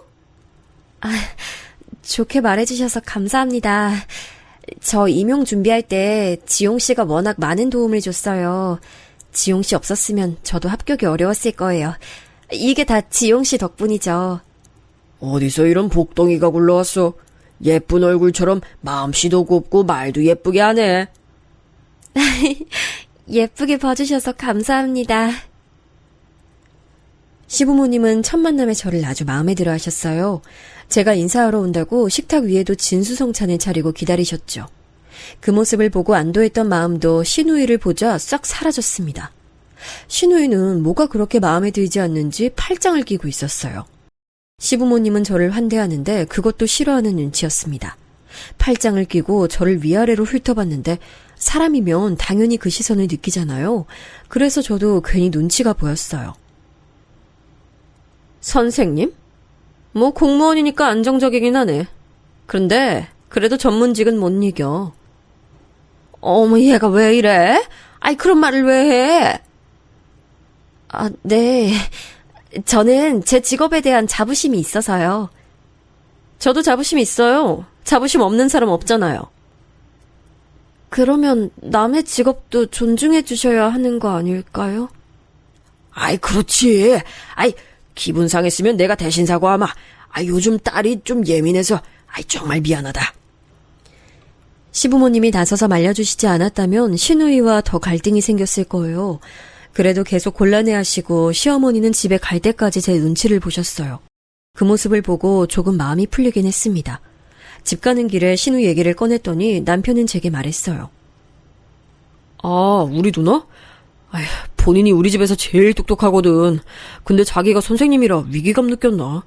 아니면 누나가 되게 결혼하고 싶어 하는데 짝을 못 만났거든. 그래서 내가 먼저 결혼해서 그런가? 남편 말을 듣고 저는 왜 시누이가 저에게 그렇게 적대적인지 알게 됐어요. 한마디로 정리하면 자격지심이었죠. 본인은 결혼하고 싶어 하는데 남동생이 먼저 결혼하니 얼마나 안 이꾸었겠어요. 게다가 그동안 집안에서 제일 똑똑한 이미지였는데 제가 들어오니 기분이 나빴겠죠. 남편 말을 듣고 그럴 수도 있다고 생각하고 넘겼습니다. 하지만 그러지 말았어야 했어요. 저는 살다 시부모님 시집살이가 아닌 시누이 시집살이는 제가 처음 당했거든요. 주위 대학 동기들과 동료 선생님들이 시부모님의 시집살이 얘기할 때 저는 해당 사항이 없었어요. 특히 우리 시어머니는 좋게 말하면 되게 무던하시고 나쁘게 말하면 단순하세요. 잘 삐지시긴 하는데 제가 애교 몇 번 부리고 꽃다발 사다 드리면 금방 풀리시죠. 근데 문제는 시누이였습니다. 시누의 행패는 결혼식 날부터 시작됐어요. 결혼식 전에 한복을 맞추러 갔는데 신우는 본인이 한복 말고 원피스를 입고 싶다고 하더라고요. 그러라고 하고 존중했는데 사실 신우가 어떤 원피스를 입는지 아예 제 머릿속엔 생각이 없었어요. 알아서 잘 입을 거라고 혼자 생각했습니다. 결혼하신 분들은 아실 텐데 결혼 전에 신경 쓸 게 정말 많잖아요. 근데 결혼식 당일 저는 깜짝 놀랐습니다. 사실 그날도 정신이 없어서 제대로 밖의 상황을 알지 못했어요. 근데 제 대학 동기가 신부대기실로 들어오더니 머쓱하게 웃으며 말했습니다. 수연아, 나 너는 신호 보고 깜짝 놀랐어. 본인 결혼식인 줄. 왜? 그게 무슨 말이야? 나 종일 여기 있어서 밖의 상황을 몰라. 아니, 무슨 흰색 드레스 같은 원피스를 입었던데? 멀리서 보고 넌 줄 알고 인사할 뻔. 도대체 이게 무슨 상황인가 싶었죠. 일단 진정하고 하객들을 맞았습니다. 그러다 식도중 신우 쪽으로 고개를 돌렸는데 제 눈이 잘못된 줄 알았어요. 신우는 마치 신부처럼 새하얀 원피스를 입고 있었습니다.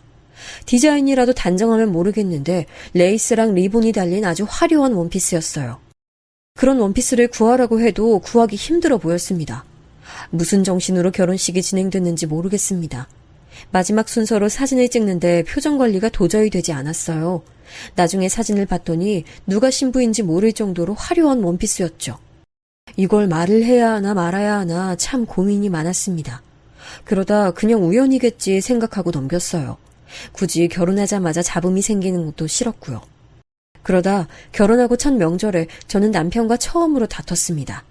마침 그때 추석 당일 다음 날이 신우 생일이었어요. 그래서 미리 당일에 찾아뵙고 축하를 했죠. 근데 신우가 갑자기 이런 말을 하더라고요. 내일 생일 기념으로 내가 특별히 강원도 강릉에 펜션 예약했어. 깜짝 선물이라 다들 놀랐지? 우리 지금 출발하면 돼요. 일부러 말 안 했어요. 너무 갑작스럽게 당장 강릉으로 출발하자는 신우의 말에 시부모님과 저 그리고 남편은 다 당황했습니다. 근데 신우는 아무렇지 않게 혼자 신나서 강릉을 가자고 하더라고요. 그날은 명절 당일이었고 전 원래 남편하고 차례만 지내고 우리 집 갈 예정이었거든요. 아빠가 우릴 기다리고 있었으니까요. 근데 신우는 계속 빨리 출발하자고 난리였어요. 형님, 저는 집에서 아빠가 기다리고 계셔서요. 죄송해요. 나중에 다 같이 놀러가요. 오늘은 너무 갑작스러워서 안 되겠어요. 내가 생일이기도 하고 명절이라 어렵게 잡았는데 그냥 같이 가면 안 돼? 아버지 다른 날에 보러 가면 되잖아. 같은 서울인데. 친할머니도 저 보러 지금 집에 와 계세요. 저는 엄마가 안 계셔서 지금 아빠만 집에 계시거든요. 아, 그래도 이거 어렵게 잡은 숙소거든. 아, 너무 아쉬운데. 아, 어차피 같은 서울이면 얼굴 보는 것도 쉽잖아. 다음 주말에 보러 가. 어디 아프신 것도 아니잖아. 다른 날도 아니고 내 생일인데. 아, 난 오히려 좀 올케한테 서운하다. 아유, 미리 말하지 못했으니까 이번엔 세아가 그냥 집으로 가. 어쩔 수 없잖아. 괜찮아. 집에 가. 시어머니가 중재해 주셔서 다행히 남편을 데리고 우리 집에 갈 수 있었어요. 그런데 신우는 우리 부부가 자기 생일 기념 강원도 여행을 가지 않는 게 그렇게 참을 수가 없었나 봐요. 남편과 저한테 번갈아 전화를 하기 시작했습니다. 올케, 여기 진짜 너무 좋아. 강릉인데 바다색이 환상이야. 아, 올케도 왔으면 얼마나 좋았을까? 그래서 아버진 잘 뵀어? 네네, 지금 집에 왔어요. 형님 즐거운 시간 보내세요. 내년엔 꼭 다 같이 여행 가요. 신우는 시도 때도 없이 전화를 걸어 우리 부부를 힘들게 했어요. 오죽하면 아빠가 제게 무슨 일이 있냐고 물으실 정도였죠. 그래서 남편에게 불편함을 내비쳤습니다. 그러다 처음으로 남편과 싸우기도 했죠. 원래 저렇게 형님 생일에 다 같이 놀러 갔어? 그런 줄 알았으면 당신이 나한테 미리 언질 줬으면 됐잖아. 아, 집에 왔어도 마음이 편하질 않네. 나도 전혀 모르고 있었지. 아니, 누나 생일에 모여서 축하는 하는데 이렇게 날 잡아서 놀러 간 건 없었어. 아니, 나도 몰랐는데 왜 자꾸 나한테 짜증을 내는 거야? 그냥 천명절인데 형님 기분 상한 것 같아서 나도 기분이 안 좋아. 아, 우리 아빠까지 지금 눈치 보고 있잖아. 당신은 나 때문에 시부모님이 눈치 보면 좋을 것 같아? 아니, 왜 말을 그런 식으로 해? 나 지금 굉장히 서운해. 여기서 끝나지 않았습니다. 신우 때문에 남편과 싸우는 일이 많아졌어요. 신우는 그냥 일상생활을 하다가도 제게 전화를 많이 걸었어요. 저는 교사라서 수업을 하러 가면 받지 못하잖아요. 그런데 제가 전화를 못 받으면 문자를 남겨서 꼭 전화하길 원했습니다. 형님, 전화하셨어요? 제가 수업 중이라 못 받았어요. 무슨 일 있으세요? 아, 아니. 곧 우리 엄마 생신이잖아. 혹시 뭐 준비한 거 있어? 아, 백화점에서 화장품 세트 사려고 했어요. 형님은 뭐 준비하셨어요? 아, 올케. 기분 나쁘게 듣지 마. 결혼하고 첫 생신이니까 직접 생신상 차리는 건 어때? 아, 물론 우리 엄마가 그런 거 바라는 분은 아닌데 이번 기회에 점수 따고 좋잖아. 아, 그날이 목요일이죠. 다음 날 출근해야 돼서 늦게까지는 못 있고 그럼 제가 최대한 빨리 퇴근해서 갈게요. 그래, 생각해줘서 고마워. 아마 엄마랑 아빠도 좋아하실 거야. 올케 음식 솜씨도 볼 수 있는 기회잖아. 신우가 전화로 첫 생신이니 시어머니의 생신상을 차리는 게 어떠냐고 직접적으로 말했어요. 그래서 저는 주변에서 이 정도는 하길래 저도 처음이자 마지막으로 생신상을 차리기로 결심했습니다. 퇴근도 빨리 해서 마트에서 장을 보고 우리 집에서 요리했어요. 미역국부터 갈비찜, 계란말이, 갈치조림 등 제가 할 수 있는 요리란 요리는 다 해서 시댁을 방문했습니다. 아유, 아가, 이걸 어떻게 혼자 다 준비했어? 아유, 나 기대도 안 했어. 아유, 고맙네. 일하는데 신경 써줘서 너무 고마워. 아유, 그러기나 말이야. 이렇게 음식 솜씨가 좋다니 너무 대단한데. 식당을 하나 차려줘야 되나? 감사합니다. 어머님 첫 생신이라 신경 좀 썼어요. 마음에 드신다니 다행이에요. 시부모님은 제가 요리해서 생신상을 차리자 크게 기뻐하셨어요. 저도 남편도 훈훈한 분위기 속에서 다행이라고 생각했는데 신우는 표정이 좋지 않더라고요. 근데 올케는 미역국에 원래 소고기를 넣어? 난 미역국에 소고기 넣으면 맛없던데. 아, 소고기 미역국이 대중적이기도 하고 어머님 드실 거라 고기를 썼어요. 입맛에 안 맞으세요? 아니, 그냥 뭐 그렇구나. 아이, 난 맘만 있는데 왜 그래? 엄마는 괜찮어. 신우는 본인이 저한테 시어머니 생신상을 차리라고 연락했으면서 제가 막상 차리니까 또 불만을 보였습니다. 도저히 그 마음이 이해가 가지 않았어요. 하라고 해서 했더니 왜 마음에 들지 않았을까요? 이렇게 저는 시부모님의 시집살이가 아니고 신우의 시집살이를 당하고 있었습니다. 이러다 보니 저는 마음속으로 빨리 신우가 결혼해서 나가길 원했어요. 그런데 마침 동료 선생님이 저한테 소개팅을 주선할 건데 혹시 주변에 괜찮은 사람이 없냐고 물으셨습니다. 순간 머릿속으로 신우가 확 스쳐 지나갔어요. 형님, 혹시 소개받으실래요? 직업은 저랑 같은 교사고 저도 건너 아는 사람이라 자세히는 몰라요. 근데 나이도 형님이랑 동갑이라던데 괜찮으세요? 소개? 알겠어. 일단 연락처 좀 알려줄래? 안 받겠다고 할 줄 알았는데 신우는 생각보다 흔쾌히 받았습니다. 만나기로 한 날이 지났고 신우에게도 딱히 연락이 오지 않았어요. 저는 제가 괜히 개입했다가 안 좋은 결과가 나올 수도 있으니 가만히 있었습니다. 그런데 동료 선생님이 머뭇거리며 제게 말씀하셨어요. 선생님, 기분 나빠하지 마시고 들어주세요. 사실 제 동료가 소개팅하고 되게 기분이 많이 상한 상태라고 하더라고요. 혹시 어떤 말 못 들으셨어요? 네? 무슨 말이요? 저는 전혀 연락하지 않고 있어서 몰랐어요. 말씀해주세요. 아니, 그 소개팅에서 선생님 지인분이 자기 약사라고 엄청 제 지인을 무시했더라고요. 약사 자부심이 되게 강하신 분이셨나봐요. 네? 저 전혀 몰랐어요. 조금 자세히 말씀해주시면 안 될까요? 동료 선생님의 말씀을 들어보니 정말 제가 몸둘 바를 모르겠더라고요. 신우는 소개팅에 나가서 본인이 약사인 걸 엄청 과시했습니다. 제가 약사고 전문직이잖아요? 사실 교사도 좋은 직업이긴 해요. 근데 저랑 비교하시면 곤란해요. 아니 제가 올케가 하도 나와달라고 부탁해서 나오긴 했는데 소개라는 게 원래 급을 보고 만나잖아요. 저는 전문직이라 급이 맞지 않다고 생각해요. 혹시 기분 상하신 거 아니죠? 저런 말을 직접적으로 제 동료의 지인에게 했다고 하더라고요. 그 말을 듣고 저는 너무 부끄러워서 얼굴이 빨개졌습니다. 이걸 말을 할까 말까 고민했는데 저 혼자만 기분 나쁘고 될 일이 아니잖아요. 동료 선생님도 상당히 난처해 하셨고요. 그래서 용기 내어 신우에게 전화를 걸었더니 적반하장으로 나오기 시작했습니다. 내가 없던 말 한 건 아니잖아. 아니 난 올케가 나가라고 하니까 나가긴 했지. 근데 약사랑 교사는 직업 차이가 나잖아. 그렇다고 내가 교사 무시한 건 아니고 무슨 말인지 알지? 형님, 제가 언제 나가라고 강요했어요? 저는 그냥 나갈 의향이 있냐고 여쭤봤잖아요. 그렇게 말하면 제가 동료 얼굴을 어떻게 봐요? 왜 이렇게 화를 내? 내가 못할 말 했어? 그럴 거면 나한테 소개팅 얘기를 왜 꺼냈어?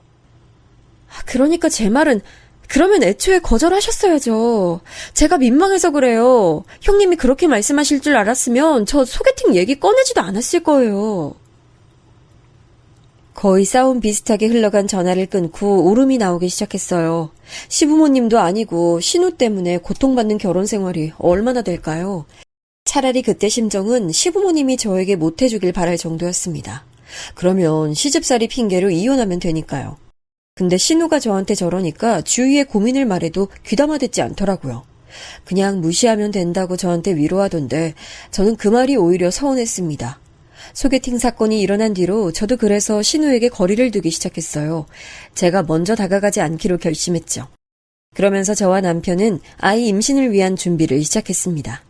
저는 아이를 꼭 가지고 싶은 마음이 컸어요. 제가 엄마 없이 자랐잖아요. 그래서 우리 아이한테는 엄마의 자리를 느끼게 하고 싶었죠. 남편도 아이 갖는 문제에 관해선 동등한 입장이었어요. 그래서 아이를 가지려고 했는데 웬걸 아무리 준비해도 아이가 생기지 않더라고요. 너무 급하게 마음 먹으면 원래 아이가 늦게 온다 하더라. 마음 편히 가지고 기다리면 애가 찾아올 거야. 내가 약사라서 아는데 올케 올해 안에 낳아야 노산 아닐걸? 노산이면 아이 낳기 힘들어. 실제로 아이 낳다 죽는 사람도 많아. 산모도 산모지만 아이한테 좋지 않거든. 안 그래도 제 나이가 차면서 노산에 대한 걱정이 많았습니다. 그런데 신우는 본인이 저보다 나이가 많으면서 꼭 제 나이를 언급했어요. 안 그래도 노산 걱정이라 병원에서 검진도 추가로 돈 내면서 받고 있었거든요. 하지만 대꾸하면 지는 거라 생각하고 열심히 무시했습니다. 그래도 저는 아직 기회는 있으니까요. 병원에서도 걱정하지 말라고 하더라고요. 걱정 감사드려요. 병원 말도 너무 신뢰하면 안 돼. 그러다 잘못되는 경우도 많더라. 내가 약사라서 그런 건 또 잘 알잖아. 형님, 그건 저랑 남편이 알아서 할게요. 안 그래도 좋은 병원 다니고 있어요. 신우는 그 무렵 결혼에 대한 스트레스가 심해졌는지 점점 살이 찌고 있었어요. 그러면서 본인의 눈은 하늘에 달려 있어서 남자도 못 만나고 있었습니다.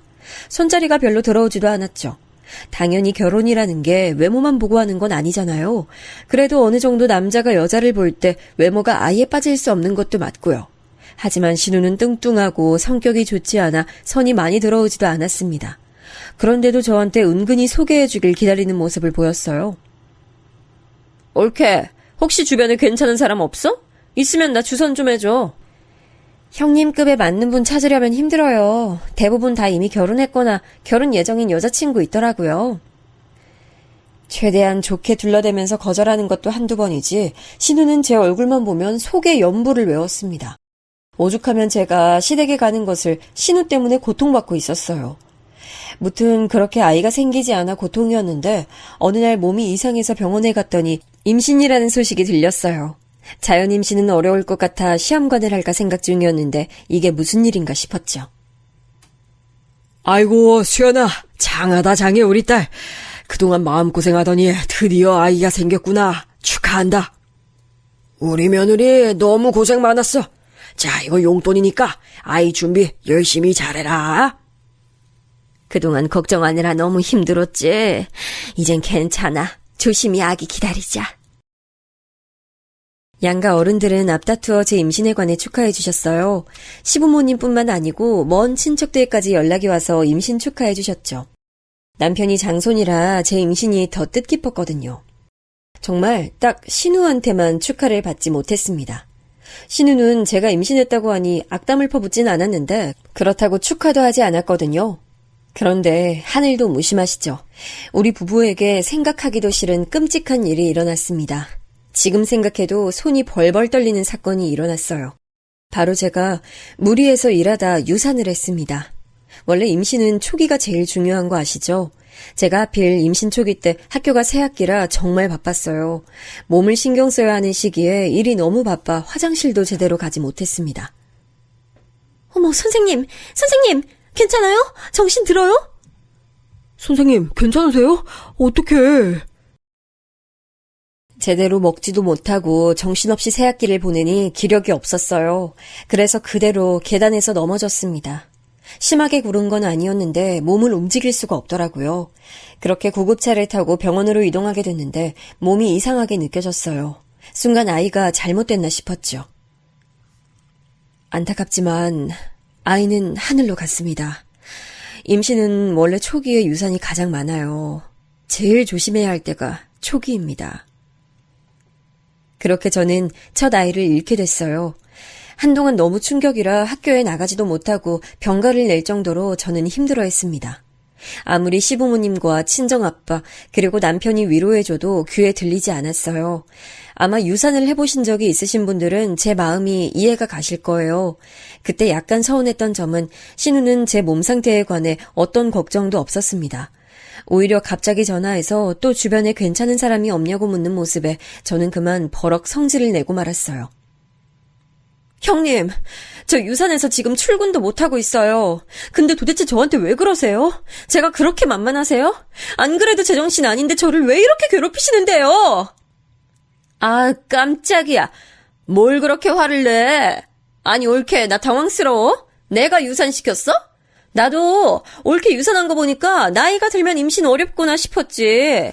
그래서 주위에 괜찮은 사람이 있냐고 물어본 건데 왜 이래?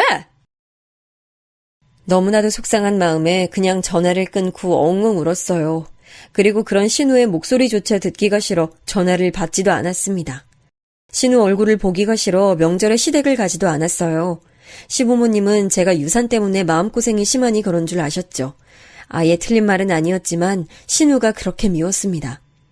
와중에 친정아빠가 저를 많이 챙겨주셨어요. 원래 딸바보라 저를 많이 챙겼지만 유산하니까 더 저를 신경 써주셨습니다. 수연아, 아빠가 요즘 투자한 게 대박이 났어. 우리 수연이 너무 걱정하지 마, 응? 아빠가 네 인생 다 책임질 거야. 그래, 알겠어. 말이라도 정말 고맙다. 얘는 진짜라고. 아빠 대박났어. 부자야, 부자. 알겠다고, 알겠어. 아빠 나 이제 피곤해서 좀 쉴게. 나가줘. 저는 워낙 아빠가 평소에 허풍 떠는 일이 많아서 그게 진실인 줄을 몰랐어요. 유산해서 슬픈 저를 위로하려고 그냥 하는 말인 줄 알았죠. 그렇게 아빠의 말은 대수롭지 않게 넘기게 됐습니다. 그리고 저는 휴식 기간을 가지고 다시 학교에 복귀했어요. 아이들을 가르치며 마음 편안하게 비우기 시작했죠. 그랬더니 바로 아기 천사가 다시 우리 부부를 찾아왔습니다. 이번엔 임신인 걸 확인하고 바로 학교에 나가지 않았어요. 휴직을 내고 아이를 조용히 기다렸습니다. 저번에 임신했을 때 양가 부모님의 관심이 매우 컸잖아요. 그만큼 아이를 잃었을 때 관심도 커서 심적으로 부담이 됐어요. 부모님의 마음을 위해서라도 남편과 저는 아이 임신 소식을 알리지 않았습니다. 그리고 5개월 정도 됐을 때 안정기로 접어들자 임신 소식을 말했어요. 당연히 양가 부모님께서는 너무나 좋아하셨습니다. 그렇게 열심히 조용히 태교하며 아이를 기다렸어요. 제 마음이 느껴졌는지 아이는 너무 건강하게 우량아로 태어났습니다.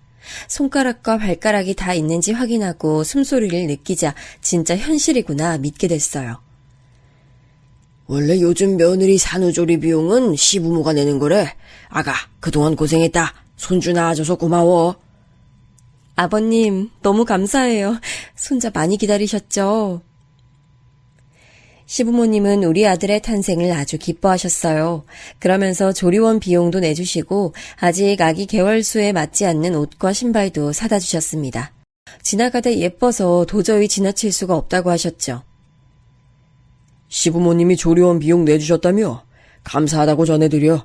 이건 우리 딸 편하게 사용하라고 아빠가 산 유모차야. 아빠, 이거 진짜 비싼 건데 아빠가 무슨 돈이 있어서 이걸 샀어? 괜찮으니까 가서 환불해. 이제 아빠 돈 많이 번다고 말했잖아. 아빠 말은 어디로 들은 거야? 친정아빠도 역시 딸바보답게 많은 선물을 해줬습니다. 양가 어른들의 축복을 받으며 우리 아들은 무럭무럭 자랐어요. 걱정과 달리 아들은 아픈 곳도 없었고 무사히 잘 자라줬죠. 신우만 우리 아들에게 아무런 선물을 주지 않았는데 그때는 서운한 마음도 들지 않았습니다. 애가 근데 다른 애들에 비해 좀 통통하네? 아니, 누나는 우리 아들 선물도 안 해주고 그런 말이 나와? 원래 그런 말은 뭐 옷이라도 하나 주고 해야 돼. 그렇게 대놓고 선물을 바라냐? 나 요즘 약국 개업하느라 바쁜 거 몰라? 애초에 저는 신우라는 사람에게 기대가 없으니 괜찮았어요. 실제로 신우는 약국을 새로 열게 됐어요. 시댁과 우리 신혼집 근처에 있는 빌딩이었죠. 이제껏 다른 약국에서 월급을 받으며 일하다 본인 약국을 개업하게 됐습니다. 그러면서 워낙 일이 많으니 저한테 전화를 걸어 사사건건 얘기하는 일도 줄었어요. 저는 그것만으로도 만족했습니다. 근데 신우는 약국 개업을 하고 몇 주 지나지 않아 일이 너무 힘들다고 토로했어요. 아기를 키우느라 정신없는데 전화로 자기가 너무 힘들다고 하니 저는 받지 않았습니다. 제가 받지 않자 신우는 남편에게 전화하기 시작했어요. 누나, 급한 일 아니면 끊어도 될까? 나 지금 아기 목욕시켜야 돼. 아, 진짜 서운하다. 내가 나 힘든 얘기도 동생한테 못해? 엄마 아빠 걱정할까봐 일부러 너한테 전화했는데 올케는 받지도 않고. 아니, 너네 너무한 거 아니야? 이러고도 우리가 가족이라도 할 수 있어? 남편과 아기를 같이 키우니 전화 소리가 제 귀에도 들렸거든요. 안 그래도 예민한데 신우가 저러니 참 곤란했습니다. 무시하는 것도 정도가 있잖아요. 아기가 100일이 지나고 남편은 회사를 다시 다니기 시작했습니다. 그동안 육아휴직을 내고 저를 많이 도와줬으니 그 정도면 최선을 다했다고 생각해요. 수연아, 혼자 아기 보는 거 힘들지? 아빠가 여기저기 알아보고 사람 보내니까 편하게 너 할 일해. 아빠, 도대체 왜 자꾸 돈을 쓰는 거야? 그러지 말고 저축해. 혹시 대출 받거나 그런 거 아니지? 나 진짜 걱정이야. 얘는 저번부터 무슨 소리를 하는 거야? 아빠 돈 잘 번다고 몇 번을 말해. 우리 손자 주려고 건물도 구입했어. 나중에 다 물려줄게. 허풍 그만 떨어. 애기 운다. 아유, 도움이 됐으니까 돌려보낼게. 나 아기는 온전히 내 힘으로 키울 거야. 실제로 저는 엄마 없이 자랐다는 것에 조금 트라우마가 있었어요. 그걸로 하도 어렸을 때부터 놀림을 받았더니 우리 아이에겐 최선을 다하고 싶었죠. 다행히 제가 교사가 직업이라 육아휴직이 매우 잘 돼 있었거든요. 덕분에 아이를 잘 키울 수 있었습니다. 아이고, 예뻐라.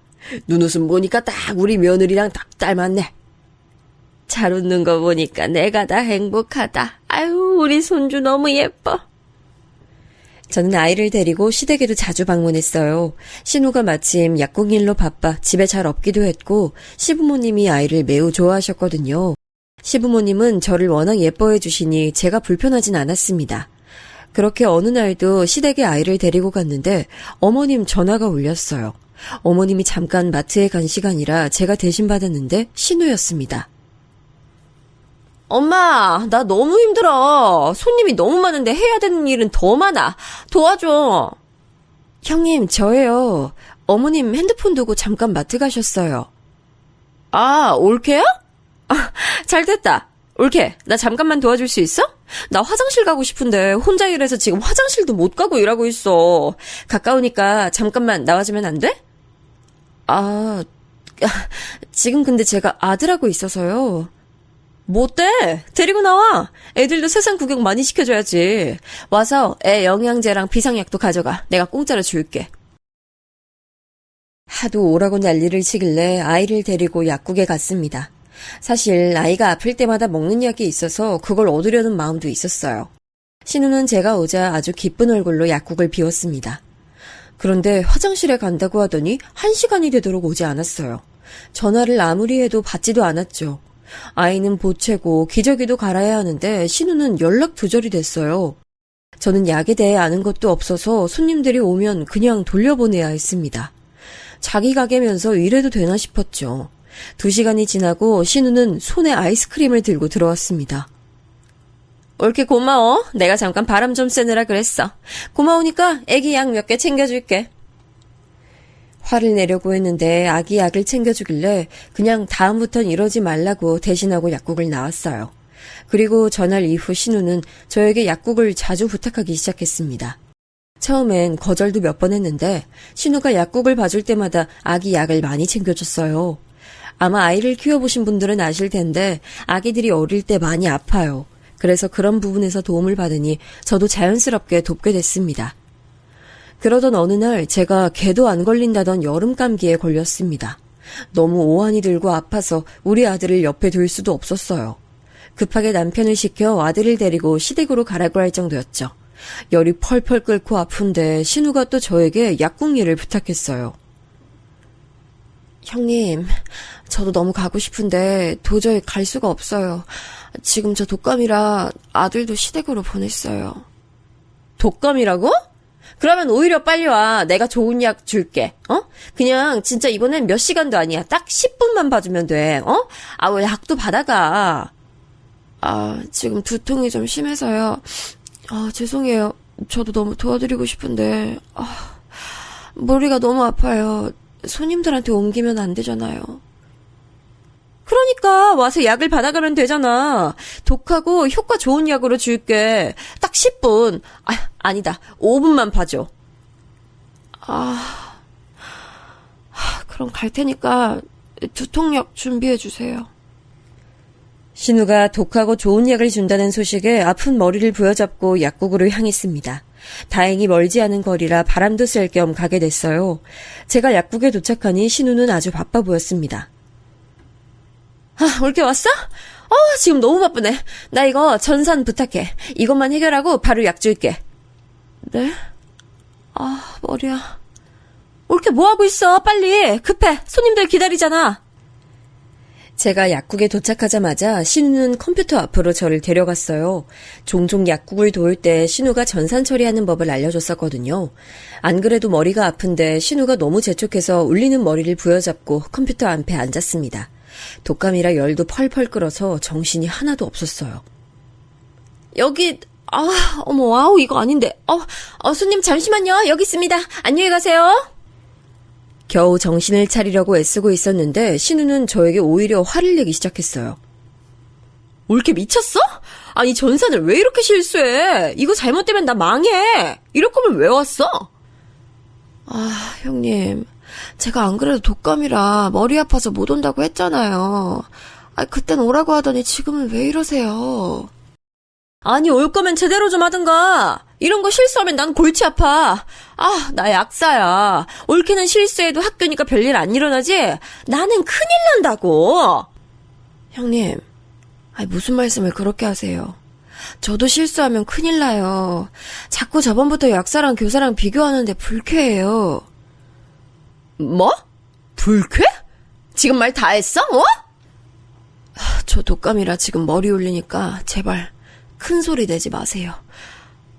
저 그냥 갈게요, 일단. 나중에 얘기해요. 진심으로 머리가 너무 아파 신우가 소리 지를 때마다 골이 울렸어요. 저는 종종 걸음으로 약국문까지 걸어갔죠. 근데 신우는 그날따라 기분이 매우 좋지 않았나 봐요. 야, 거기서! 나 아직 말 안 끝났어?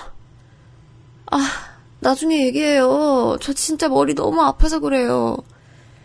머리가 아프면 뭐 얼마나 아프다고? 돌대가리야? 교사면 똑똑하게 잘하든가. 이런 실수를 하면 어떡하냐고? 아니, 말씀을 왜 자꾸 그렇게 험하게 하세요? 저도 아픈데 자꾸 저러니까 참을 수가 없었어요. 그래서 평소라면 무시했을 텐데 맞대응을 하기 시작했죠. 그러자 신우는 갑자기 쌍욕을 하기 시작했습니다.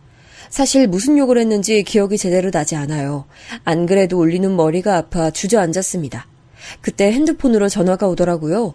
슬쩍 봤더니 친정아빠였어요. 수연아, 지금 어디니? 아빠가 너 아프대서 죽 사서 왔는데 집에 없네.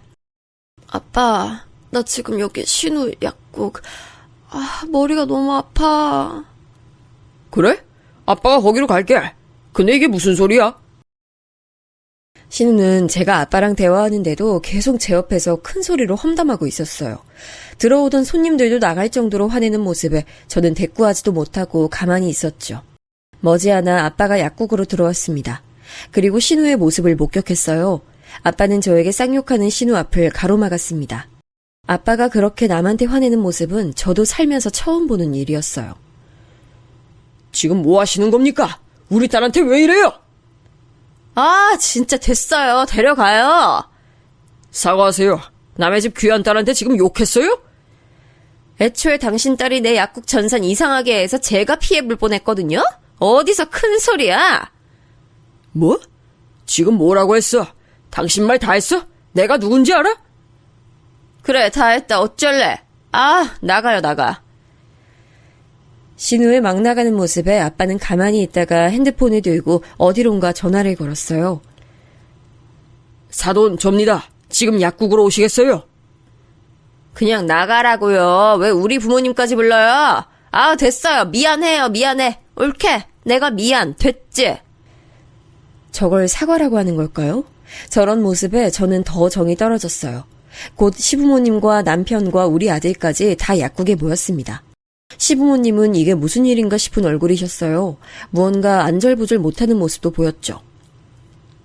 사돈께서는 다 아시죠? 제가 이 건물주인 거요. 뭐?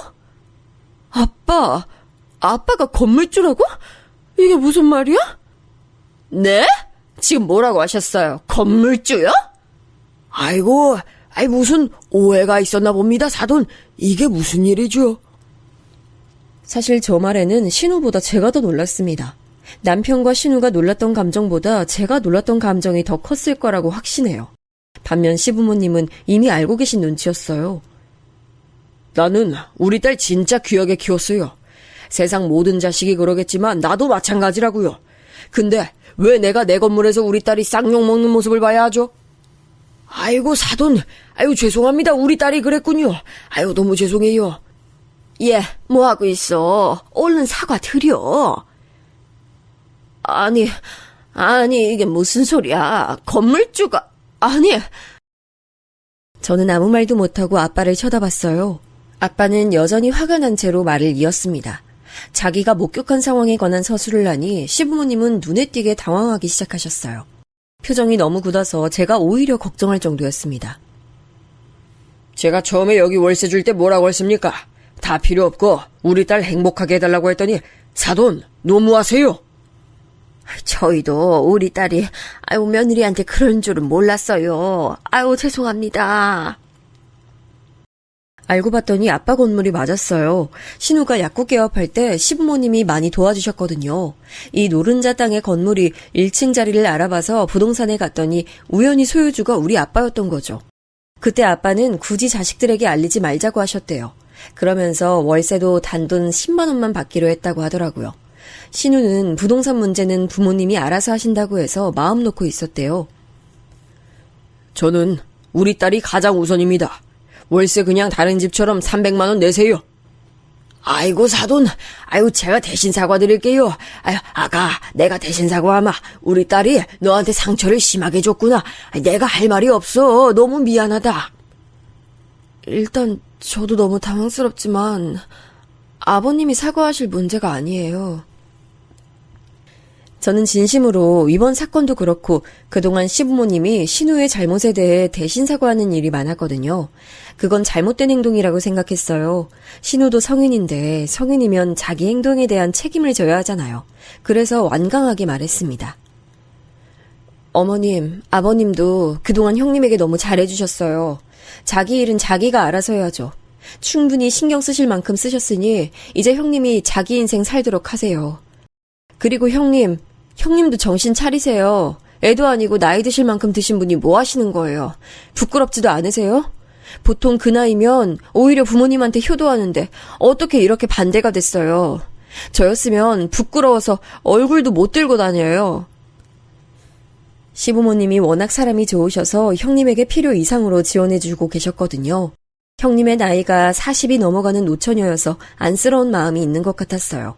그래서 저는 평소에 하고 싶은 말을 하게 됐죠. 그 뒤로 어떻게 됐냐고요?